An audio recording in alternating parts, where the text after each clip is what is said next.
It's Armored Saint right here on your Classic Metal Show from the March of the Saint release. That is the title track from Armored Saint, and they performed that live last week at the Whiskey.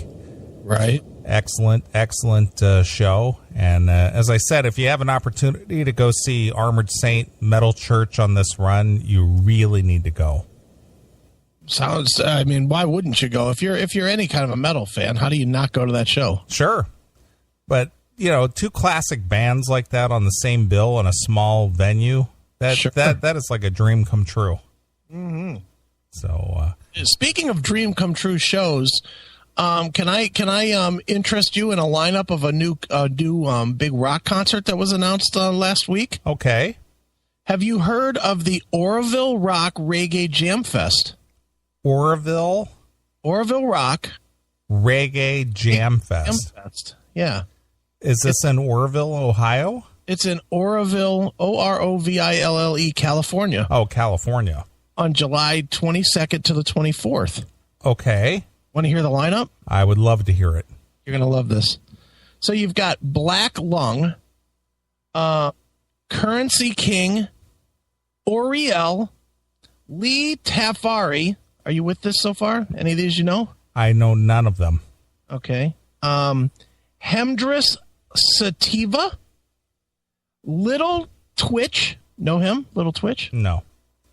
How about Honeybee and the Cult Nation? Cult Nation. Anything? Nope. E. Ray Divine, Ray I Trinity, Jan Miri, Junior Toots. You know Junior Toots? No. Ranzing Joe? Nope. Ed Robinson? No. Sister Nancy? No. Doesn't ring a bell. Pato Banton? How about Luton Efaya? Nope. No. Brigadier Jerry? Mm-mm. Sister Carol? No. Ifa Journey? Nope. Array Becca? Nope. No. What about Bunny Whalers? Bob Marley and the Wailers? Oh, Bunny Whalers. No. Well, here's one you might know. L.A. Guns. And I'm not kidding. So after all that, L.A. Guns is on this bill? L.A. Guns with all those other bands. All these Rastafarian bands and L.A. Guns. Really? Look it up. It's Oroville Rock Reggae Jamfest.com. Okay. Is there anybody other than L.A. Guns on that bill that we would know? No, I read you the list. That's everybody. It. So that's everybody with L.A. Guns. With L.A. Guns. Really? Yeah. Wow. Is that a displaced bill or what? I thought you'd like that. One of our fans. And that lasts for 2 days? 3 days. 22nd, 23rd, and 24th. So, what the hell was the promoter thinking? Are they the closer? They're listed second to the top. I don't know if they're the closer or the opener or what. What are they doing on a reggae fest? Well, when I think L.A. Guns, I think reggae. Yeah, me too. I always go to like Bob Marley, L.A. Guns, That's what I always think. Eddie Grant, L.A. Guns. And sure as shit, the picture even is them. It's not. It's I checked where this came from, and it's on L.A. Guns website. So it's not like a goof. It's literally L.A. Guns. Okay. Wow, that's bizarre. You won't be going? No. No? But L.A. Guns. Yeah. All right, anyway, I just thought I'd share that show with you in case you were looking for something to do in July. That's bizarre. That's a show, huh? Wow. Well, last week you hosted the show with a couple of worthy co-hosts. Yes. You had Rob Kern with you, who told some pretty good stories. Yeah, he did. and later Bill Peters. Now, did Bill arrive later? Is that the deal? Yeah, Bill was at the Indians game, and he came from the Indians game out to the Man Palace. Okay. So he joined in about halfway through. And then did Rob stick around the whole time, or did he? Yeah, he stayed. He actually stayed the night. Oh, he crashed out at your joint? There was no driving. Yeah, well, I understand that, yeah. Him and I put down a lot of beers. Yeah, especially all that booze that was left over from your book party. Well, we cleared one fridge. We have the two. The front and the back fridge. Well, the front fridge, when Rob got to the house, had 40 beers in it, and when he left, there were 0. Okay. We drank a lot of beer. Yeah, apparently. Yeah, we were pounding drinks. Well, you guys kept it together, though. Yeah, no, neither one of us sounded drunk or anything. No, not at all. You know how it gets here in the fucking Man Palace, dude. It's like 900 degrees in this room. So, beer goes down a little smoother and does a little less to you, I guess. Sure, I guess. But yeah, we had I thought we did a pretty good show. Now, being that you had a couple of veteran guys who actually do some kind of a broadcast, how did you handle your subject material? Did you not have anything planned, or did you wing it, or what did you do? I had topics written, but we didn't use. I think we used like 1 or 2, maybe. We just sort of were winging it, and you know how I roll, dude. I don't like to plan anything else. Well, I understand, but the having the topics and everything, that's helpful. I had it in case I needed it, but we really just started talking, and once he started talking about his crazy wife, then it was on. His crazy ex-wife. Then it was like, okay, I could just go with anything. And when we were off when we were playing music, sure, he was talking about like his Man of War thing or whatnot, and I was like, yeah, we got to take that to the air. And then we talked about that, and there was a plan, but it really wasn't followed very closely. Well, kind of like what we do, because oftentimes I have 8 or 10 topics, and we usually get to 3. Yeah, and same thing. I mean, I had a couple of things that I wanted to get to with Bill, like the AC/DC thing, because I knew Bill was kind of really against it. Sure. So I wanted to get into that with him, and I kind of held that back until he got here. But other than that, it was just us kind of just bullshitting. Sure. And it was fun. I thought it went pretty well. It went real well. Your audio was good. The mics levels were good. Everything was good. So, obviously you orchestrated that very well. And I actually figured out how to do this microphone from now on when we do stuff from here.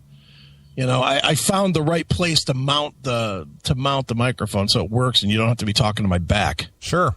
Which worked really well. Good. On basically what I did, you'll laugh at this. Basically what I did was I put 2 tables, behind the normal chair where I sit, and I moved the mic to the very corner of my desk, and mounted it on the very corner. Mm-hmm.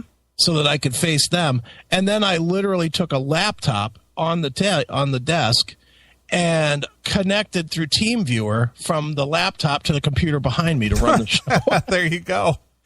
And that's how I did it. I ran the show facing those guys, but I was really controlling the computer. So you remote controlled the main computer with your back to it. Right, exactly. Oh, good for you. I was like, because I always hate when we do live shit and I'm facing away. Yeah, I gotcha. That's uncomfortable. Sure. And so, I figured it out. So, and I don't know if you noticed and if there's any difference in sound quality or whatnot, but I put my brand new machine in last week, that the all-in-one, the one that I have with Monster RAM and right. Monster hard drive space. I just went ahead and plopped that in because the one thing I was getting with the other computer was I was always running out of RAM. Okay. So, if I had the chat room and iTunes or something open, it would constantly be telling me, you're out of RAM. Sure. So this one has 32 gig of RAM, so it's never going to die. Right. And so I put this one in, and it has some kind of audio thing on it. Bang and Olufsen. Okay.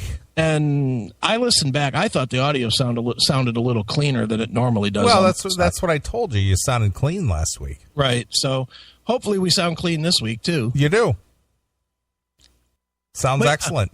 Yeah, I thought it went well last week. I was pleasantly surprised. And you know me, I don't like doing solo shows very much. Sure. I really don't. I always, if I had any kind of confidence, I would probably, like you're confident. If I say I'm not doing it, you're like, fuck it. I'll just take a week off. Me, I'm always like, we're going to lose the fucking audience. Can't have a break. Right. Sure. So I panic and I do a show. And I like doing it. And in fairness, I do like having different people in to just kind of bullshit with. Right. But this was the first one that I've ever really, really felt like was a good show and not good for an off show, if that makes sense. Yeah, well, the thing is you had guys who are of the same ilk as you and not unfamiliar with doing this kind of a thing. So they weren't, obviously they were not nervous or uptight or unfamiliar with it. Right, sure. So and they know that, and they're fans of what we do, so right. They know they can let it fly. Yep, exactly. And they did, and it was great. It was. When you can relax and just do the show, It comes out so much better. I know, and then you look up, it's like, fuck, we're done. Right? Cool. Yeah, it's so funny. I'm guessing so jaded to what's allowed and correct and everything in decent society that, to me, what we do is just normal. Right. But everybody who doesn't participate in this kind of thing on a normal basis, they're shocked and they're surprised and just, they get uptight about it. It's just like, I can't believe you guys are talking about that subject. They get uptight about everything. I know. And words, dude, last night, I don't know if you knew this or not, but I did a radio show last night promoting Call Me Chris and CMS and everything else. Yeah, that Metal Command. Now, where is that broadcast at? Baldwin Wallace, out by Berea, Ohio. Okay, all right.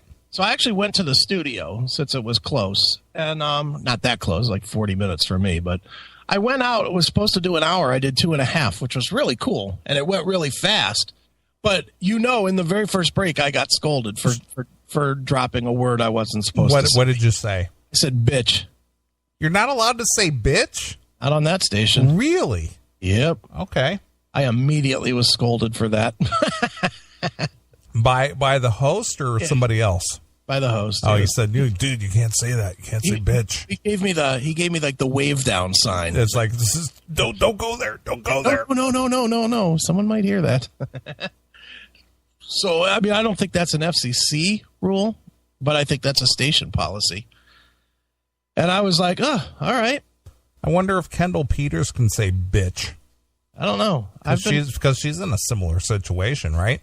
Yeah, I would think so. Hey, Kendall, can you say bitch on your show? I'll bet not. That was a fun interview, though, too. 2.5 hours, though. Wow. And it went fast. Now, is there a recording of that available that you might be able to put on our Spreaker or anything like that? There will be. I don't think it's up there yet. But I looked before I took a nap this afternoon. It wasn't up there. There will be. Because he did record it. And when it is, I'll put it up. So that was a lot of talking. And I talked a good amount about this show, too, which was fun. Now, how do you know Tony? He is a fan of my books, actually. I didn't. Last night was the first night. It's funny. We started telling stories, and we remembered that we were in some of the same places. So we've probably met face to face a few times. But last night was like the first actual shake the hand and, hey, how you doing? Nice to meet you. Really? So you communicated all this time and basically really didn't know each other. Right. That is true. And but he's a big fan of my books. Okay. He bought Victories, and I guess he bought Victories when he was going through a really nasty breakup or divorce or both or whatever. And he really related to that book. And then he picked up Call Me Chris and loved that one too, and invited me to come and do a show. And he never does that kind of stuff. I mean, he really does a metal show. So, he told me, he said I was like the first guy that he's ever had that was not, like a musician. Right. And I was like, oh, thanks. So, excuse me. So he does a 100% music related show. Mm-hmm. So having you in and talk other topics outside of just metal, was kind of a first for him. More or less, I brought the classic metal show to their station. Well, that's good. You know what? And you know what? I don't know anything about Tony's show. Yeah. I did see his little promo video that you had posted on your Facebook, where he kind of talked about his topics and this and that. But I guarantee you that will be the start of something new for his show. It could be, because he was pretty good at it. I mean, he was good at first he started doing like interviewee type stuff. Sure. Very. But so then, talk about this and talk about that. But then he warmed up to you and you sort of became a co-host almost. Right. And then we just started shooting the shit, telling stories, and it was fun. We were I told some stories that I have never told, about like, he knows a bunch of guys that we know. Like, sure. We know a lot of the same people. And he was telling some story, this story about a show where he drove the guys from Sabotage around. And I was at the same show with Crypt Kicker, and I remembered the roadie from, you might remember this too, dude. It was at the old Peabody's, and the roadie from Sabotage threw all Crypt Kicker shit out in the street. And it almost turned into a big brawl. Yeah. Was that the same show that Wicked Heart opened for Crypt Kicker? Yeah, right. Yeah, Norse was there. Yeah.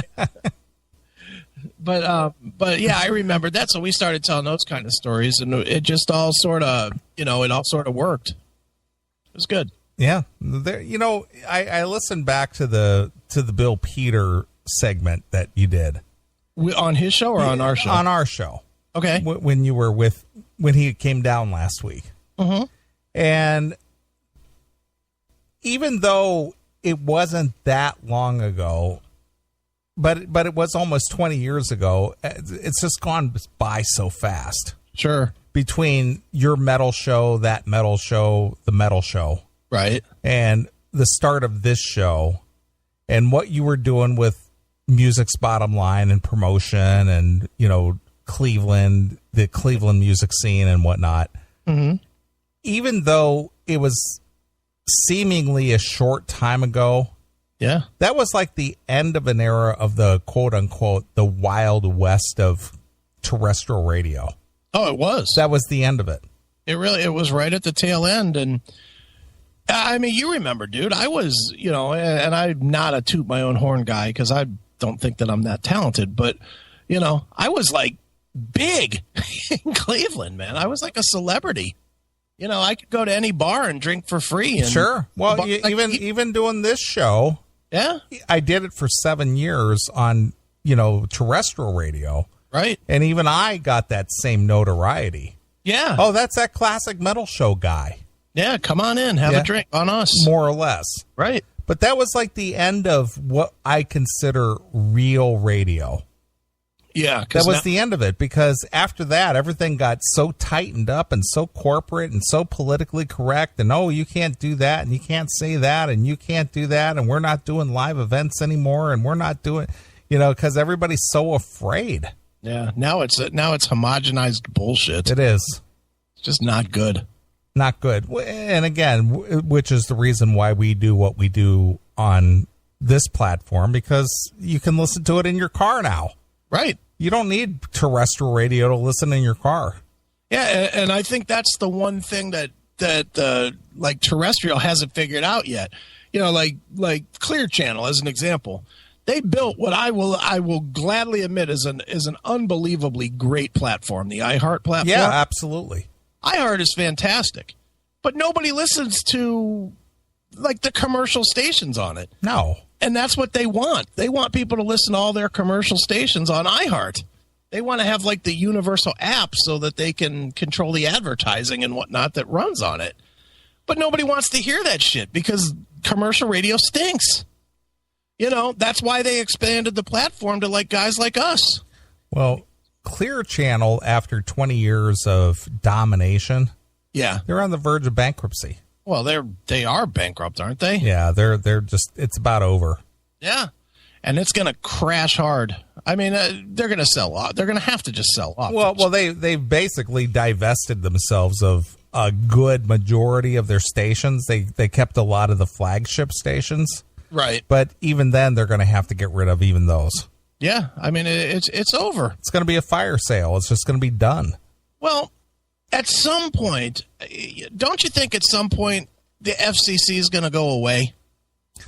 Well, it's irrelevant unless the FCC expands its power and decides that they can regulate internet radio. Which, how could they do that? You get a guy like Obama in the office, which he's got 6 more months or whatever. What is it? We're in June, 6 more months. Yeah. Yeah. So that fucking guy, he'll do something fucky, and nobody will oppose it. Yeah, there is that. Let's hope that doesn't happen. So, but that's how it could happen. Yes, it could happen. Then we're just done. Then we're really just done. Then I'm going to sit in my house I'm going to be one of those crazy old guys sitting in the house holding my shotgun all the time, just waiting for somebody to come in the door so I can shoot them. Right. Because that's really what it's going to be. I agree. Slave. I agree. Fuck that. Yeah.